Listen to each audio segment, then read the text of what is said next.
అందువలన ఇక్కడి నుంచి అంశం వేరుగా ఉంటుంది. దేవుని మూలముగా పుట్టినవారు అనే అంశం మీద ఇక చివరి వరకు పోద్ది. దేవుని మూలముగా పుట్టినవారు. దేవుని మూలముగా పుట్టడం అంటే, దేవుని మూలముగా పుట్టడం అంటే యాకోబు పత్రిక మొదటి అధ్యాయం, యాకోబు పత్రిక మొదటి అధ్యాయం 18వ వచనం. ఆయన తాను సృష్టించిన వాటిలో మనము ప్రథమ ఫలముగా ఉండునట్లు సత్యవాక్యము వలన మనలను తన సంకల్ప ప్రకారము కనెను. అది వాక్యము ద్వారా మనల్ని కన్నాడు దేవుడు. యోహాను సువార్త మొదటి అధ్యాయం, యోహాను సువార్త మొదటి అధ్యాయం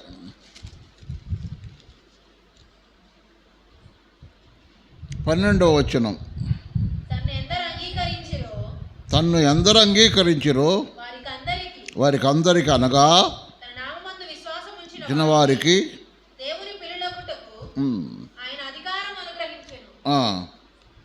వారు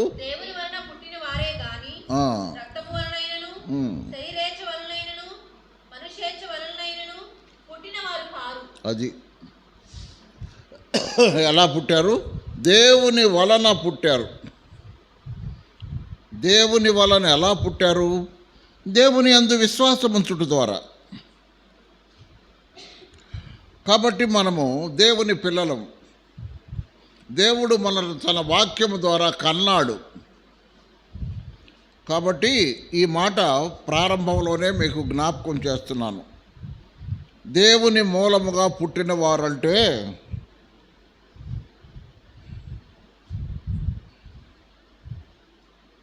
దేవుని మూలముగా పుట్టిన వారు అందరూ అంటే ఎవరు యేసుక్రీస్తు ప్రభువునందు విశ్వాసం ఉంచారు, ఎవరు వాక్యం విని వాక్యము ద్వారా పాపినని గ్రహించారు, పాపాలు ఒప్పుకున్నారు, పాప క్షమాపణ పొందారు, యేసు రక్తముతో కడగబడ్డారు, ప్రభు అయిన యేసుక్రీస్తు వారి నామమున విశ్వాసముంచి ఆత్మరక్షణ పొందారు, పాపక్షమాపణ పొందారు.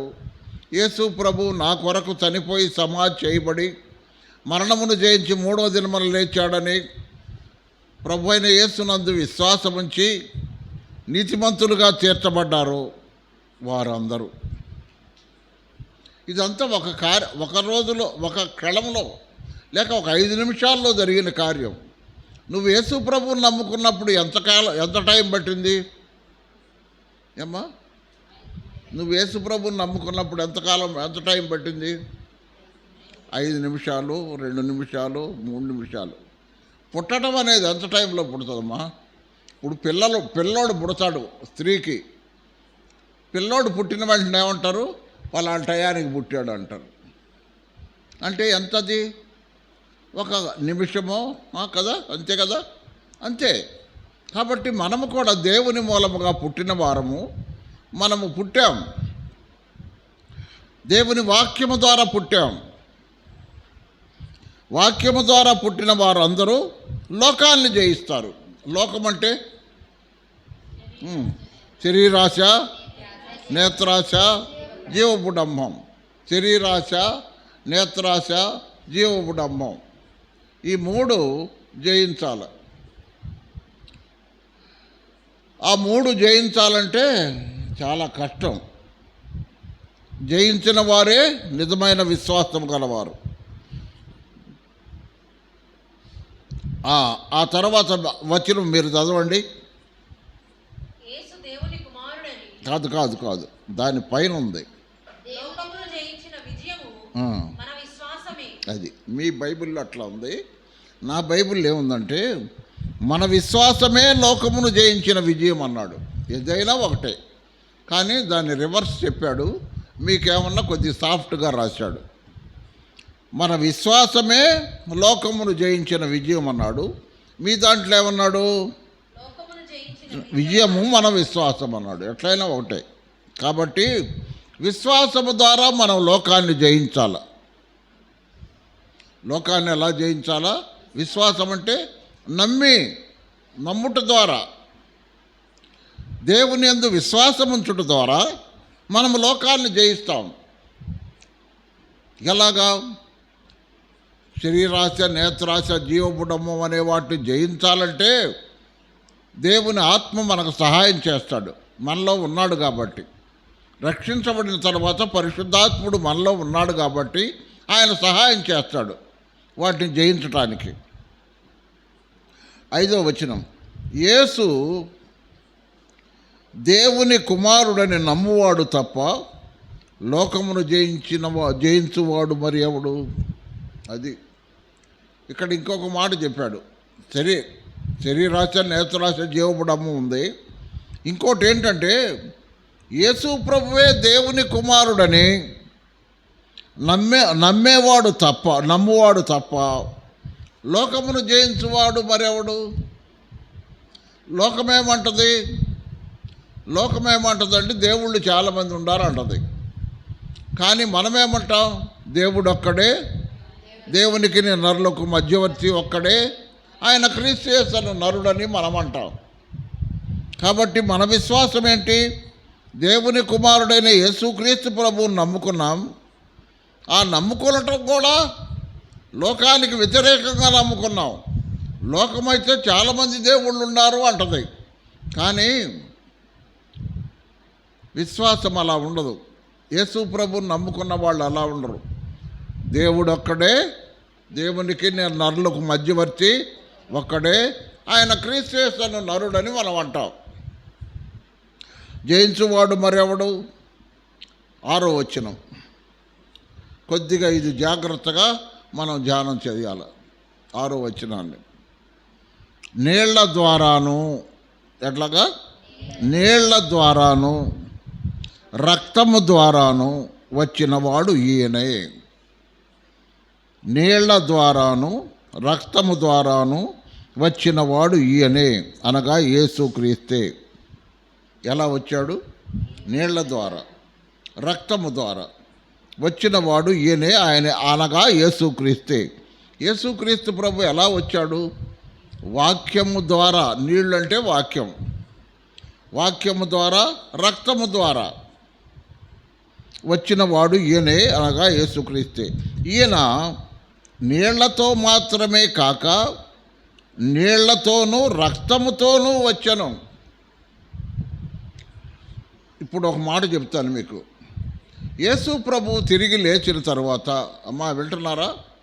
యేసు ప్రభు తిరిగి లేచిన తర్వాత ఆయన శరీరంలో రక్తం ఉందా?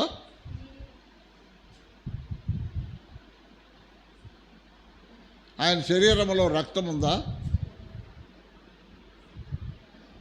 యోహాను సువార్త 6.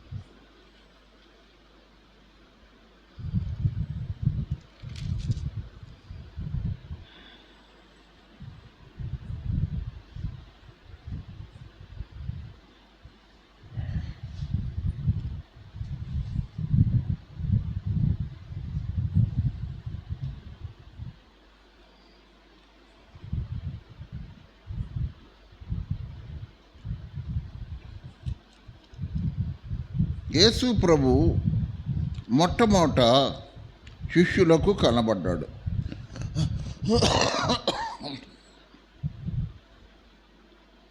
శిష్యులకు కనబడ్డప్పుడు ఆయన ఒక మాట అన్నాడు. ఏమన్నాడు? నాకున్నట్టుగా భూతానికి భయపడ్డారు. నాకున్నట్టుగా భూతానికి ఎముకలు మాంసము ఉండవు అన్నాడు.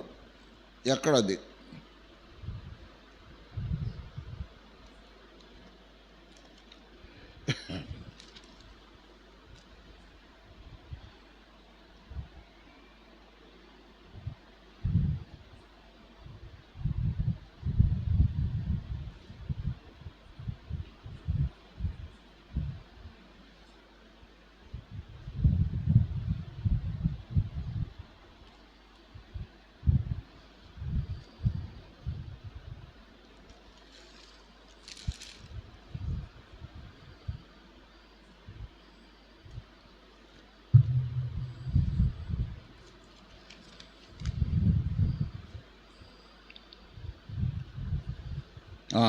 లూకా సువార్త 24వ అధ్యాయం. లూకా సువార్త 24వ అధ్యాయం 39వ వచనం. నేనే ఆయనను అనుటకు నా చేతులను నా పాదములను చూడుడి, నన్ను పట్టి చూడుడి, నాకున్నట్టుగా మీరు చూచుతున్న ఎముకలను మాంసమును భూతమునకు ఉండవని చెప్పి. యేసు ప్రభుకి ఏమున్నాయంట? ఎముకలు, మాంసం ఉంది, రక్తము లేదు. ఎందుకని? మహిమదేహానికి రక్తం ఉండదు. ఒకటి, మహిమదేహానికి రక్తం ఉండదు. తర్వాత ఆయన తన రక్తాన్ని తీసుకొని పరిశుద్ధ స్థలమైన తండ్రి దగ్గరకు వెళ్ళిపోయాడు. కాబట్టి ఇప్పుడు ఆయనలో రక్తము లేదు. మనము కూడా రేపు అంతే, మనము కూడా రక్తంతో పని లేదు. కాబట్టి నీళ్ల ద్వారాను రక్తము ద్వారాను వచ్చిన వాడు ఈయన అనగా యేసుక్రీస్తే. ఈయన నీళ్లతో మాత్రమే కాక నీళ్లతోనూ రక్తముతోనూ వచ్చెను. ఆత్మస్వరూపి, ఆత్మ సత్యస్వరూపి గనుక సాక్ష్యమిచ్చువాడు ఆత్మ. సాక్ష్యమిచ్చువాడు ఆత్మ, సాక్ష్యమిచ్చువారు ముగ్గురు, అనగా ఆత్మయు నీళ్లును రక్తమును. ఈ ముగ్గురు ఏకీభవించి ఉన్నారు. అంటే ముగ్గురు అంటే ఎవరు? ఇప్పుడు తండ్రి, కుమారుడు, పరిశుద్ధాత్మ. తండ్రి, కుమారుడు, పరిశుద్ధాత్మ, ఈ ముగ్గురు ఏకీభవించి ఉన్నారు. మనము మనుషుల సాక్ష్యము అంగీకరించుతున్నాము కదా. దేవుని సాక్ష్యం మరీ బలమైనది. దేవుని సాక్ష్యము ఆయన తన కుమారుని గూర్చి ఇచ్చినదే. దేవుడు ఎవరిని గూర్చి ఇచ్చాడు? కుమారుని గూర్చి ఇచ్చాడు. అదే దేవుని సాక్ష్యము. ఈ సాక్ష్యము బలమైనది. ఎప్పుడు ఇచ్చాడు? కుమారుని గూర్చి ఎప్పుడు ఇచ్చాడు? బాప్తిసం అప్పుడు ఇచ్చాడు. తర్వాత రూపాంతరం కొండ మీద ఇచ్చాడు కదా. ఈయన నా ప్రియకుమారుడు, ఈయన మాట వినుడే అని చెప్పాడు కదా. రూపాంతరం కొండ మీద 2 చోట్ల ఇచ్చాడు. కాబట్టి ఇచ్చినదే. దేవుని కుమారుని యందు విశ్వాసముంచువాడు తనలోనే ఈ సాక్ష్యము కలిగి ఉన్నాడు. దేవుని కుమారుని యందు విశ్వాసముంచువాడు తనలోనే ఈ సాక్ష్యం కలిగి ఉన్నాడు. అంటే ఏందా సాక్ష్యం? ఆయన తన కుమారుని గూర్చి ఇచ్చిన సాక్ష్యం. ఈయన నా కుమారుడని దేవుడే చెప్పాడు. దేవుని నమ్మని వాడు ఆయన తన కుమారుని గూర్చి నచ్చిన సాక్ష్యమును నమ్మలేదు. కనుక దేవుని అబద్ధికుడుగా చేసిన వాడే. కాబట్టి దేవుడిచ్చిన సాక్ష్యం 2 సార్లు మనకు కనబడింది. ఒకటి బాప్తిసం దగ్గర, రెండవది రూపాంతరము కొండ మీద. 11వ వచనం. ఆ సాక్ష్యం ఏమనగా దేవుడు మనకు నిత్య జీవమును దయచేశాను. దేవుడు మనకేమిచ్చాడు? నిత్య జీవాన్ని ఇచ్చాడు. ఈ జీవము అంటే ఈ నిత్య జీవము ఆయన కుమారుని యందు ఉన్నది. ఎవరిలో ఉంది? ఆయన కుమారునిలో ఉన్నది. అంటే దేవుడే తన కుమారుణ్ణి మనకు దయచేశాడు. నిత్య జీవం ఏమిటంటే కుమారుణ్ణే మనకు దయచేశాడు. దేవుని కుమారుని అంగీకరించువాడు జీవము గలవాడు. దేవుని కుమారుని అంగీకరించువాడు జీవము గలవాడు. దేవుని కుమారుని అంగీకరింపనివాడు జీవము లేనివాడు. ఇదే మనకు గుర్తు. ఎవరైనా యేసు ప్రభు కాదండి యెహోవా దేవుడే అంటే నమ్మొద్దు. అసలు వాళ్ళని చేర్చుకోవద్దు. తర్వాత పత్రికలో యోహాను చెప్పాడు, అసలు వాళ్ళు చేర్చుకోవద్దు, వాళ్ళకు వందనాలు కూడా చెప్పొద్దు. యేసు ప్రభు దేవుని కుమారుడు కాదు అని అంటే మాత్రం వాళ్ళతో మనం వందనాలు చెప్పకూడదు, వాళ్ళని కలుసుకోవద్దు, వాళ్ళతో మాట్లాడకూడదు. దేవుని కుమారుని అంగీకరించువాడు జీవము గలవాడు, అంగీకరించిన వాడు జీవం లేనివాడు. 13 దేవుని కుమారుని నామమందు విశ్వాసముంచు మీరు నిత్యజీవము గలవారని తెలుసుకున్నట్లు నేను ఈ సంగతులను మీకు వ్రాయిస్తున్నాను. అంటే మనం యేసు ప్రభువుని నమ్ముకున్నాం, దేవుని కుమారుణ్ణి, ఆయన నామమందు విశ్వాసం ఉంచాం కాబట్టి మనం నిత్యజీవము గలవారం. 14 ఆయనను బట్టి మనకు కలిగిన ధైర్యం ఏదనగా, ఎవరిని బట్టి? యేసు ప్రభువును బట్టి మనకు కలిగిన ధైర్యం ఏదనగా, ఆయన చిత్తానుసారముగా మనం ఏది అడిగినను ఆయన మన మనవి ఆలకించునన్నది. దేవుని చిత్తానుసారముగా మనం అడగాల, మన ఇష్టానుసారముగా కాదు, దేవుని చిత్తానుసారముగా మనం అడగాల. అడిగితే దేవుడు మన మనవి ఆలకిస్తాడు. మనం ఏమి అడిగినను ఆయన మన మనవ ఆలకించునని మనం ఎరిగిన ఎడల మనం ఆయనను వేడుకున్నవి మనకు కలిగినవని ఎరుగుతాము. ఇది యోహాను సువార్తలో కూడా ఉంది. మీరు అడిగిన దాన్ని పొంది ఉన్నారు అన్నాడు. మత్తయి సువార్తలో కూడా చెప్పాడు, మీరు అడిగిన దాన్ని పొంది ఉన్నారని నమ్మటమే మనకు కలిగినవని ఎరుగుతాము. 16వ వచనం, తన సహోదరుడు మరణకరము కాని పాపము చేయగా. ఇది చాలాసార్లు మనం చెప్పుకున్నాం ఈ మాట. ఎందుకంటే పాపాలని రెండుగా విభజించి చెప్తున్నాడు యోహాను. 1 మరణకరము కాని పాపము, మరణకరమైన పాపము. అంటే మరణకరమైన పాపం అంటే పాపం చేస్తే నరకానికి వెళ్తారు.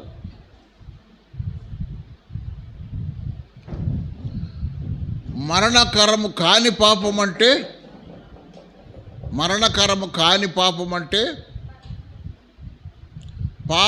ప్రభువుని నమ్ముకొని పాపం చేస్తే నరకానికి పోరు. కానీ 1 కొరింథీ పత్రిక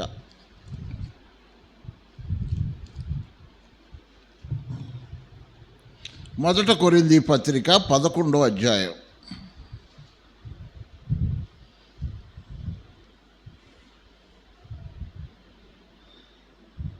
31, 32 వచనాలు. 11, 31, 32. మనల్ని మనమే విమర్శించుకుంటే అంటే ఆరాధన చేసేటప్పుడు నాలో ఏ దోషము లేదు, నేను బాగుండాను అని ఎవరికి వాళ్ళు విమర్శించుకోవాలి. అంటే దాని అర్థం ఏంటంటే విజ్ఞాపన చేసి మన పొరపాట్లు దేవుని దగ్గర ఒప్పుకోవటానికే ఈ విజ్ఞాపన కూడిక. దాన్ని ఏమన్నారు చూడు, 28.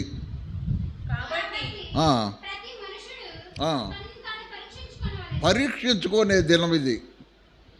మనము పోయిన ఆరాధన దినము తర్వాత ఎలాగున్నాము అనేది పరీక్షించుకోవడానికే విజ్ఞాపన. అంటే పరీక్షించుకోకుండా ఆరాధన చేయకూడదు, పరీక్షించుకోవాలి నేను ఎలాగున్నాను అనేది. మనల్ని మనం పరీక్షించుకొని ఈరోజు రేపు పొద్దున్న ఆరాధన చేయాలి. కాబట్టి పరీక్షించుకోవాలి. అలాగ చేసి ఆ రొట్టెను తిని ఆ పాత్రలోంచి త్రాగవాలి. ప్రభువు శరీరం అని వివేచించక తిని త్రాగువాడు అది ప్రభువు శరీరం అని తినాలా, అది ప్రభువు రక్తమని తాగాల. అట్లా కాకుండా ఎవడైతే వివేచన లేకుండా తిని తాగుతాడో తనకు శిక్షావిధి కలుగుటకే త్రాగుతున్నాడు. అంటే అది ప్రభువు శరీరము, అది ప్రభువు రక్తమని వివేచనతో తీసుకోవాలా. నేను ప్రభు శరీరాన్ని తింటున్నాను, నేను ప్రభు రక్తాన్ని తాగుతున్నాను అని మనకు వివేచన ఉండాలా. వివేకము కాదు, వివేచన అంటే దాన్ని అర్థపూర్వకముగా తీసుకోవాలి. మనం ఆ విధముగా తీసుకోవాలి. ఇందువలననే తీసుకోకపోతే బలహీనులు అవుతారు, తీసుకోకపోతే రోగులు అవుతారు. ఆ ప్రకారం తీసుకోకపోతే చాలామంది చచ్చిపోతారు కూడా, చాలామంది నిద్రించుతున్నారు. అయితే మనలను మనమే విమర్శించుకుంటే తీర్పు పొందకపోదు. తీర్పు అంటే బలహీనత రాదు, తర్వాత రోగం రాదు, చనిపోవటం జరగదు. అంటే అకాల మరణం, కాలం రాకుండానే చనిపోవటం అనమాట. అది అట్లా చనిపోయిన వాళ్ళు చాలామంది ఉన్నారు అని చెప్తున్నాడు. అయితే మనలను మనమే విమర్శించుకుంటే ఆ తీర్పు మనకు ఉండదు. తర్వాత మనము తీర్పు పొందితే, అంటే బలహీనత వచ్చి అది రోగంగా మారినా కూడా తెలుసుకోలేకపోతే చచ్చిపోతావు, మధ్యలోనే చచ్చిపోతావు. మధ్యలో చచ్చిపోతే నరకానికి వెళ్తారా? వెళ్ళరు. అది మరణకరం కాని పాపం. అంటే మధ్యలో చచ్చిపోతే నరకానికి వెళ్ళరు. అది ఒక మాట అంటున్నాడు చూడండి. ఈ తీర్పు పొందిన ఎడల, అంటే చచ్చిపోయావు అనుకో, వివేచన లేకుండా తిని లోకంతో పాటు శిక్షా విధి కలుగకుండానట్లు. లోకము నరకానికి వెళ్తుంది, దాంతోపాటు నువ్వు నరకానికి పోకుండానట్లు ప్రభువు చేత శిక్షించబడుతున్నాము. అంటే మనము నరకాన్ని తప్పించుకునేదాన్ని మరణకరము కాని పాపము అంటాడు. యేసు ప్రభు నమ్ముకున్నావు, పాపక్షమాపణ పొందావు, ఆత్మరక్షణ పొందావు, కానీ వివేచన లేని ఆరాధన చేయకూడదు. వివేచన లేని ఆరాధన చేయకూడదు. నేను యేసు ప్రభు రక్తం తీసుకుంటున్నాను, నేను యేసు ప్రభు శరీరాన్ని తీసుకుంటున్నాను అని వివేచనతో తీసుకోవాలి. నా రక్తము తిని నా శరీరము తిని నా రక్తము త్రాగువాడే నిత్య జీవము గలవాడు అన్నాడు. అంటే తీసుకోవాలా, బాప్తీసం తీసుకున్నవాడు తీసుకోవాలి. కానీ నిన్ను నీవు పరీక్షించుకొని తీసుకోవాలా, నిన్ను నీవు వివేచించుకొని తీసుకోవాలా. అది ఎవరికి వాళ్ళే. తన్ను తాను అన్నాడు అక్కడ. నువ్వు బాగలేదని నేను చెప్పకూడదు, నేను బాగలేదని నువ్వు చెప్పకూడదు. ఎవరికి వాళ్ళే. అందుకని ఎవరికి వాళ్ళే రొట్టె విరుచుకోవాలి, ఎవరికి వాళ్ళే ద్రాక్షారసం తాగాలి. ద్రాక్షారసం అనబడిన ప్రభు రక్తాన్ని తీసుకోవాలి. అది తీసుకోవాలి. కానీ నువ్వు తీసుకొని బలవంతాన్ని ఎవరు పోయకూడదు, లేక తీసుకోవద్దు అని అనటానికి కూడా ఎవరికి అధికారం లేదు. అది నీ విమర్శ మీద ఆధారపడి ఉంటుంది, నీ మీద ఆధారపడి ఉంటుంది. తీసుకుంటే నీ ఇష్టం, సరిగుండి తీసుకో. సరిగా లేకుండా తీసుకున్నావనుకో శిక్ష నీకు. అమ్మా, ఎందుకు కళ్ళు మూస్తారు? కళ్ళు మూస్తా వెళ్తున్నామంటే తప్పది. ఎందుకో తెలుసా? కళ్ళు తెరిచి వింటేనే కళ్ళల్లో నుంచి హృదయంలోకి పోద్ది. అంటే చెవుల్లో నుంచి హృదయంలోకి పోవాలంటే కళ్ళు తెరవాలి. కళ్ళు మూస్తే పోదు.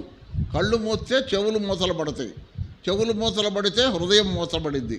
కాబట్టి కళ్ళు మూసుకొని వింటున్నానన్నది మోసం, అటు చేయబాకండి. కాబట్టి చూడండి, ఇప్పుడు 1 యోహాను పత్రిక 5వ అధ్యాయం 16వ వచనం. 1 యోహాను పత్రిక 5వ అధ్యాయం 16వ వచనం. తన సహోదరుడు మరణకరము కాని పాపము చేయగా ఎవడైనను చూచినెడల అతడు వేడుకొను. అంటే మరణకరము కాని పాపం అంటే నరకానికి పోయేది కాదు. సరిగ్గా లేకుండా ఆరాధన చేస్తే, లేకపోతే ఆరాధనకి ఎగ్గొట్టి సరి చేసుకోకుండా, ఎవరి చేతన ప్రార్థన చేసుకోకుండా మళ్ళీ బల్లలో చేయి వేస్తే,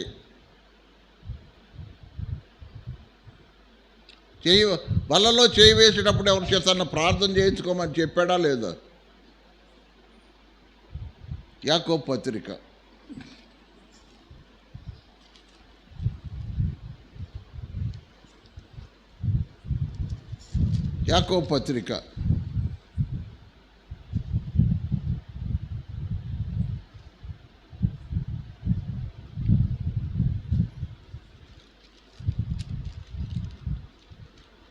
13 నుంచి 5:13 నుంచి నేను 5:13 నుంచి నేను చదువుతున్నా. మీలో ఎవరికైనాను శ్రమ సంభవించినా అతడు ప్రార్థన చేయవలను, ఎవరికైనాను సంతోషము కలిగినా అతడు కీర్తనలు పాడవలను.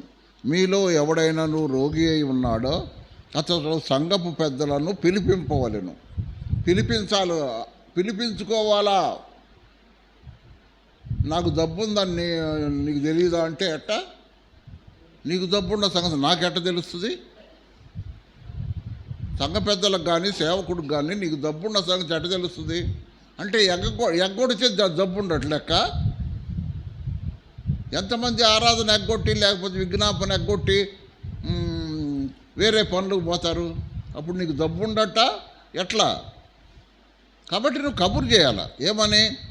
అయ్యా నాకు జబ్బు ఉంది, నేను రోగిని అయ్యాను, వచ్చి నా కొరకు ప్రార్థన చేయండి అని కబురు చేయాలి. చదువు అతడు సంఘపు పెద్దలను పిలిపించుకోవాలి. వారు ప్రభునామమున అతనికి నూనె రాసి అతని కొరకు ప్రార్థన చేయవలను. విశ్వాసహితమైన ప్రార్థన ఆ రోగిని స్వస్థపరచును. ప్రభు అతను లేపును. అతడు పాపములు చేసిన వాడైతే పాప క్షమాపణ నొందును. మీ పాపములను ఒకరితో ఒకడు ఒప్పుకొనుడి.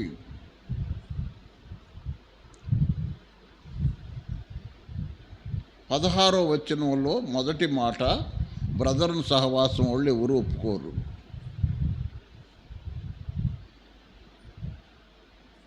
ఎవరు ఒప్పుకోరు? ఎల్ఈఎఫ్ వాళ్ళు అయితే ఒప్పుకుంటారు, వేరే సహవాసాల వాళ్ళు అయితే భయపడి ఒప్పుకుంటారు. కానీ బ్రదర్ని వాళ్ళు ఒప్పుకోరు. ఎందుకని? అమ్మో, నేను తప్పు చేశానని ఒప్పుకుంటే నన్ను చిన్నతనంగా చూస్తారేమో. నేను తప్పు చేశానని కనుక ఒప్పుకుంటే నన్ను చిన్నతనంగా చూస్తారేమో ఒకలా. కానీ ఇక్కడేమంటున్నాడు? మీ పాపములు ఒకరితో ఒకడు ఒప్పుకోడు. సరే, చిన్నతనంగా చూస్తారు అని శ్రావణ చూస్తుంది అనుకో, నవ్య దగ్గరకు నువ్వు చెప్పిన దాన్ని, నువ్వు ఒప్పుకున్న దాన్ని బయట పెట్టుకుని ఉంటుందిగా. నీకు ఎవరిష్టమో వాళ్ళ దగ్గరకు పోయి, అమ్మ నేను ఫలానా పాపంలో పడ్డాను, లేకపోతే ఫలానా పొరపాటు చేశాను, లేకపోతే ఫలానా తప్పు చేశాను, నా కోసం ప్రార్థన చేయండి అని అడగాల. ఎవరో నీకు ఇష్టమైన వాళ్ళ దగ్గరికి, నీకు ఇష్టమైన వాళ్ళ దగ్గరికి పోయి నువ్వు అడుగు, నా కోసం ప్రార్థన చేయమని. యోబు స్నేహితులు తప్పు చేశారు, దేవుని ఎట సరిగ్గా మాట్లాడాల. దేవుడు ఏమన్నాడు? యోబు మీ కొరకు ప్రార్థన చేస్తాడు అన్నాడు కదా. మీరు తప్పు చేశారు కాబట్టి యోబు మీ కొరకు ప్రార్థన చేస్తాడు. మీ ప్రార్థన ఆలకించడం. ఆరాధన ఎగ్గొట్టి పొలాలకు వెళ్తారు, వచ్చి మళ్ళీ మామూలుగా ఆరాధనలో పాల్గొంటారు. బలహీనత ప్రార్థన చేయించుకోకుండా నువ్వు నీ పొరపాటు ఒప్పుకోకుండా మళ్ళీ తీసుకుంటే అపరాధి అవుతున్నావుగా. అట్లా చేయకూడదు కదా. కాబట్టి ఒకసారి నువ్వు ఆరాధనలోనో, ముఖ్యంగా ఆరాధన, మనకి ఆరాధనలో నువ్వు ఒప్పుకోలేదనుకో, వెంటనే ఏం చేయాలా? నీ తోటి సహోదరుడో సహోదరి దగ్గరికి వెళ్ళి ఒప్పుకొని, అమ్మ నా కొరకు ప్రార్థన చేయని అడగాల. చేసినప్పుడు ఏమన్నప్పుడు, తన సహోదరుడు మరణకరము కాని పాపము చేయగా, 1 యోహాను 5:16, తన సహోదరుడు మరణకరము కాని పాపము చేయగా ఎవడైనాను చూచిన ఎడల, అంటే చూచినా చెప్పినా, వీడు చూశాడనుకో, ఈ అమ్మాయి ఆరాధన, ఈ అబ్బాయి ఆరాధన పోయిన వారం ఎగ్గొట్టాడు అన్నప్పుడు, ఒకవేళ నువ్వు మంచోడు అయితే నువ్వు వాడి కోసం ప్రార్థన చేయొచ్చు, నువ్వు మంచిదానివైతే ఆమె కోసం ప్రార్థన చేయొచ్చు. కానీ ఒప్పుకోవాలి. ఏం చేయాలా? ఒప్పుకోవాలి. అతని బట్టి ప్రార్థన చేసిన అతన్ని బట్టి, యోబును బట్టి యోబు స్నేహితులను దేవుడు క్షమించాడు. యోబు స్నేహితులు భక్తులే, వాళ్ళని ఒప్పుకోమని చెప్పరా. ఎందుకని? వాళ్ళు ఆల్రెడీ పాపంలో ఉన్నారు. కాబట్టి ఎవరికి ప్రార్థన చేశారు? యోబు ప్రార్థన చేశాడు తన స్నేహితుల కోసం. అప్పుడు దేవుడు యోబు మన వాళ్ళకించి వాళ్ళని క్షమించాడు. కాబట్టి ఏం చేయాలంటే, నువ్వు పోయి నీ కోసం ఒకళ్ళు ప్రార్థన చేయాలి. వాళ్ళు ఎవరో నీ ఇష్టం, సంఘ పెద్దల దగ్గర పోతావో, సేవకుడి దగ్గరికి పోతావో, తోటి సహోదరి దగ్గర పోతావో, నీ పాపం ఎవరికి చెప్పకుండా కప్పుట్టే వాళ్ళ దగ్గర పో. అమ్మో ఫలాలు పాపం చేసిందంటమ్మా అని అందరికి చెప్పే వాళ్ళ దగ్గర పోవద్దు.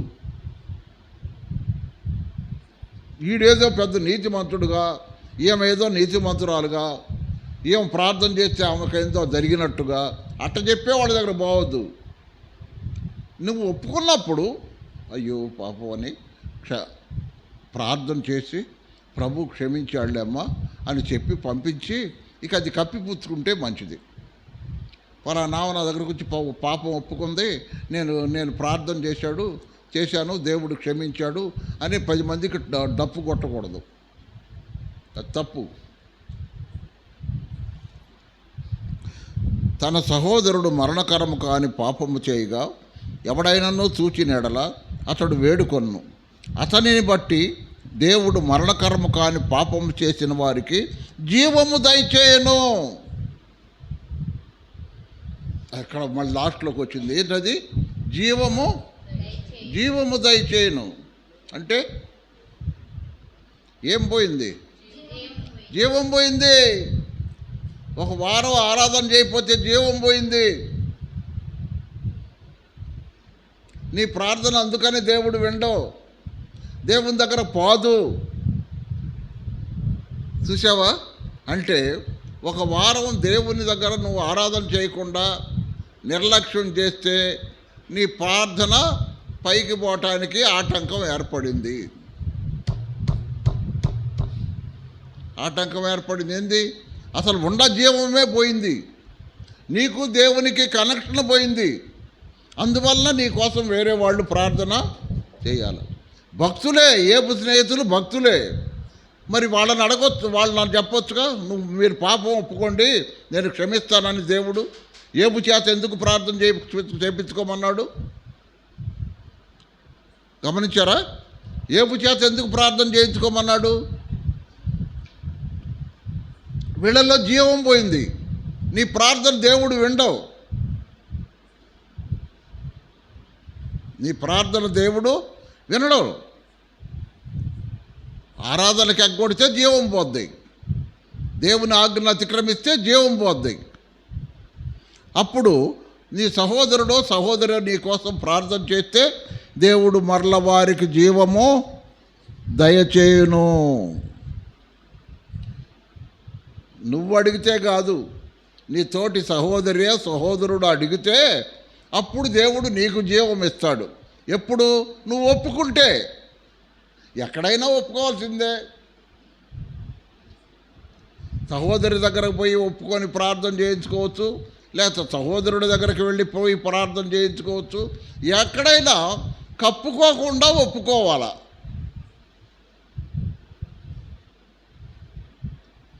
మరణకరమైన పాపము కలదు. ఇప్పుడు ఇది మరణకరము కాని పాపం. రక్షించబడ్డ వాళ్ళు, ఆరాధన చేసేవాళ్ళు చేసేది మరణకరము కాని పాపం. ఇప్పుడు ఇంకొక మాట అన్నాడు, మరణకరమైన పాపము కలదు. అంటే మరణకరమైన పాపం అంటే పాపం చేస్తే నరకానికి పోయేది, తీసుకెళ్ళేది. సంఖ్యాకాండంలో ఒక మాట ఉంది. ఏంటంటే అది, నీ పాపము నిన్ను, అమ్మా వింటున్నావా, నీ పాపము నిన్ను పట్టుకొనును అని ఉంది. పాపం పట్టుకోవటం ఏంది అని ఆలోచించామనుకో. నిన్న రేడియోలో వాక్యం మూర్తి గారు అంటున్నాడు, పాపము పట్టుకోవటం కాదది, నీ పాపము నిన్ను పట్టిస్తుంది అని అన్నాడు. అది పాపం దాచిపెట్టదు. అది సాతానుడు ఏం చేస్తాడంటే పాపం చేపిస్తాడు, చేపించి ఎల్లడి చేస్తాడు. ఇంకేముంది, నీ పని అయిపోయింది, ఆత్మహత్య చేసుకో అంటాడు. పాపం చేపిస్తాడు వాడే, పాపాన్ని వెల్లడి చేస్తాడు వాడే. పాపాన్ని వెల్లడిగాంగల అయిపోయింది నీ పని, అందరు నిన్ను ఎట్ట చూపిస్తారు, నీకు ఎందుకు నీ బతుకు అని ఆత్మహత్య చేసుకోమంటాడు. అది వాడి ట్రిక్కు. కాబట్టి గమనించు, యేసు ప్రభువుని నమ్మిన తర్వాత తప్పు చేస్తే తోటి సహోదరు, సంఘ పెద్ద, సేవకుడు వాళ్ళు నీ కొరకు ప్రార్థన చేస్తే దేవుడు క్షమిస్తాడు. క్షమించి నీకు పోగొట్టుకున్న జీవాన్ని దయచేస్తాడు. ఇక అప్పటి నుంచి మళ్ళీ నువ్వు ప్రార్థన చేసుకోవచ్చు. అప్పటి నుంచి నువ్వు మళ్ళీ ప్రార్థన చేసుకోవచ్చు. మరణకరమైన పాపము కలదు, అట్టి దాన్ని గురించి వేడుకొన వలన నేను చెప్పట్లేదు. అంటే మరణకరమైన పాపం అంటే యేసు ప్రభువుని నమ్ముకోకుండా చేసే పాపం మరణకరమైన కాని పాపం, మరణకరమైన పాపం. అంటే అది నిన్ను నరకాన్ని తీసుకెళ్ళిపోద్ది. సకల దుర్నీతియు పాపం. అట్టి దానిని గూర్చి వేడుకొన వలన నేను చెప్పుండేదంటే, అయ్యా మా ఆయన తప్పు చేశాడు, క్షమించు ప్రభువా నువ్వంటే కుదరదు. మా అమ్మాయి తప్పు చేసింది, ప్రభువా మా అమ్మాయిని క్షమించంటే కుదరదు. ఎవరు నమ్మని వాళ్ళని వాళ్ళే ఒప్పుకోవాలా. ఎవరు ఒప్పుకోవాలా? నమ్మని వాళ్ళే ఒప్పుకోవాలి. అది నమ్మని వాళ్ళే ఒప్పుకోవాలి. కానీ నమ్మని వాళ్ళ కొరకు నువ్వు చేస్తే కుదరదు, వాళ్ళే ఒప్పుకోవాలా. అట్టి దాని గురించి వేడుకొన వల్ల నేను చెప్పట్లేదు. సకల దుర్నీతియు పాపం. అది ఎటువంటిదైనా అది పాపమే. అయితే మరణకరము కాని పాపము కలదు. ఏ పాపం? మరణకరము కాని పాపం అంటే విశ్వాసులైన దేవుని పిల్లలు చేసే పాపాన్ని మరణకరము కాని పాపం అన్నాడు. సరే, ఆ రెండు మాటలు కూడా చదువుకొని ఈ పత్రిక ఈరోజు ముగించుకుందాం. ఇంకా 5 నిమిషాలు ఉంది కదా. దేవుని మూలముగా పుట్టి ఉన్నవాడు ఎవడనో పాపము చేయడని ఎరుగుదుము. నిజంగా నువ్వు యేసు ప్రభువుని నమ్ముకుంటే పాపం చేయవు. ఒకవేళ పాపం చేస్తే, పొరపాటు పడితే, పాపం చేస్తే మళ్ళీ మొదటకరా 2వ అధ్యాయం 1వ వచనం, 2వ అధ్యాయం 1వ వచనం. నా చిన్నపిల్లలారా ఈ సంగతులను మీకు వ్రాయుచున్నాను. ఎవరు నమ్మినోళ్ళే. ఎవడైనా పాపం చేస్తే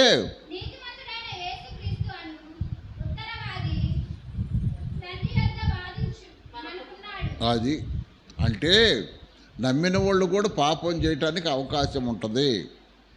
ఈ లోకంలో జీవిస్తున్నాం, శరీరంలో ఉన్నాము కాబట్టి పాపం అంటే అబద్ధం కూడా పాపమే, అబద్ధం కూడా పాపమే. కాబట్టి అబద్ధాలను ఎటువంటి అబద్ధమో చెప్పాను కదా మొన్న నీకు. ఏందది? రే పూచోడు వస్తున్నాడు అన్నం తినయ్యా, అది పాపమే, అబద్ధం కదా. కాబట్టి పాపం అంటే అబద్ధం కూడా పాపమే. కాబట్టి అటువంటి పాపం. అందుకని ఇక్కడ ఏమన్నాడు? మనం ఒకవేళ పాపం చేస్తే నీతిమంతుడైన యేసుక్రీస్తును ఉత్తరవాది తండ్రి వద్ద మనకున్నాడు. ఆయనే మన పాపములకు శాంతికరమై ఉన్నాడు. కాబట్టి క్షమిస్తాడు. మన పాపాలకు కాదు, నమ్మినోళ్ళ పాపాలకు కాదు, నమ్మనోళ్ళ పాపాలకు కూడా శాంతికరం ఆయనే. కాబట్టి ఏం పర్ల, మన పక్షాన ఒక లాయర్ ఉన్నాడు తండ్రి కుడి పార్శ్వమున. న్యాయాధిపతి అయిన తండ్రి కుడి పార్శ్వమున మన పక్షాన ఒక లాయర్ గారు ఉన్నాడు. పర్వాలా మన పక్షాన. అందుకని పాపం చేస్తావా? లాయర్ ఉన్నాడని పాపం చేసేట అది కుదరదు. దేవుని మూలముగా పుట్టి ఉన్నవాడు ఎవడనో పాపము చేయడని అడుగుదాం. దేవుని మూలముగా పుట్టినవాడు తన్ను భద్రం చేసుకుంటాడు కనుక దుష్టుడు వాడిని ముట్టడు. పాపం ఎప్పుడు చేస్తావు? దుష్టుడు ముట్టినప్పుడు చేస్తావు. దుష్టుడు ముట్టకుండా ఉండేటట్టుగా నువ్వు భద్రం చేసుకోవాలా, తను తాను భద్రం చేసుకోవాలా. కనుక దుష్టుడు వాడిని ముట్టడు. భద్రం చేసుకున్నావా? భద్రం చేసుకోవాలా. నిన్ను నీవు భద్రం చేసుకోవాల్సిన బాధ్యత నీ మీద ఉంది. ఎట్లా భద్రం చేస్తావు? నీలో పరిశుద్ధాత్ముడు ఉన్నాడుగా. పరిశుద్ధాత్ముడు ఉన్నాడు కాబట్టి నువ్వు భద్రం చేసుకోవాలి.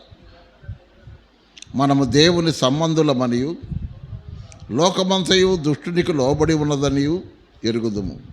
మనము దేవుని సంబంధులమనియు లోకమంతా దుష్టునికి లోబడి ఉన్నదని ఎరుగుదుము. అవును, మనము సత్యవంతుడైన వారిని ఎరగవలనని దేవుని కుమారుడు వచ్చి మనకు వివేకం అనుగ్రహించి ఉన్నాడని ఎరుగుదాము.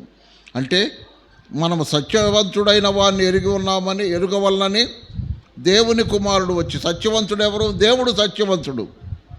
దేవుడు సత్యవంతుడు గనక మనం ఆయన పిల్లలము గనక మనము దేవుని సంబంధులం.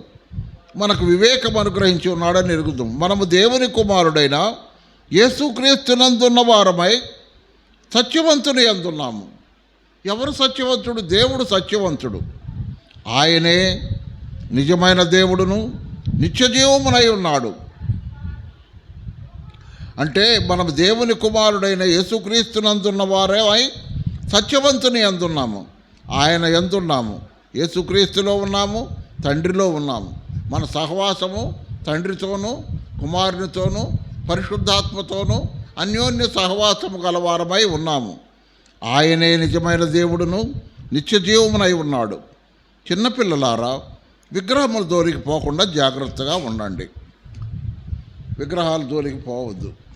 అవి నీకెందుకు, దాన్ని పట్టించుకోబాక అని యోహాను పత్రిక ముగిస్తున్నాడు. ప్రార్థన చేసుకుందాం.